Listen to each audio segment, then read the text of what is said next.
যাবে না, প্রত্যেকটা রড বিমের মধ্যে দিতে হইব। দিলে এটা আমরা 10টা 20টা বাড়াই নিব, কিন্তু কাজগুলো আমরাও এককালীন কাজগুলো করছি। একটা রড মধ্যে আর রড বাইর দিয়ে বিম বান্ধার সময় মিস্ত্রিরা কমন একটা ভুল করে থাকে। কমন ভুলটা কি জানেন? এই বিমের রডগুলা একটা কলমের মধ্যে একটা বাইর দিয়ে দেওয়াতে কি হয়, বিম আঁকা বেঁকা হয়। এই দেখেন আমরা দিচ্ছি বিম সুতা ধরা সোজা, প্রত্যেকটা বিমের রড কলমের মধ্যে দেওয়া হয়েছে। রিংয়ের সাইজ একটু ছোট করে দিছি, কিন্তু প্রত্যেকটা রড মধ্যে দেওয়া হয়েছে। শহর অঞ্চলে এরকম হয় না, কিন্তু গ্রাম অঞ্চলে বেশিরভাগ মিস্ত্রিরা এই কাজগুলো করে থাকে। আমরাও এককালীন এই কাজগুলো করছি, নতুন নতুন মিস্ত্রি হয়েছি।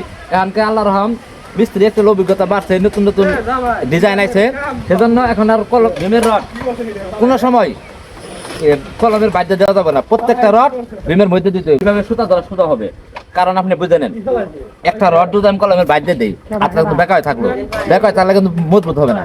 আর যখন রডটা সুতা থাকবে, সুতা ধরা সুতা থাকবে, তখন শক্তি বেশি হবো। চেষ্টা করবেন সবসময় সঠিক কাজ করার, কারণ মালিকেরা লক্ষ লক্ষ টাকা খরচ করে একটা বাড়ি বানাইতেছে। বাড়ি বানাবো, তাহলে আমরা যদি কাজগুলো নষ্ট করি তাহলে তো ক্ষতি। লাগলে রেট আমরা 10টা 20টা বাড়াই নিব, কিন্তু কাজগুলো সুন্দর করার চেষ্টা করব। ধন্যবাদ, সবাইকে ভালো থাকবেন।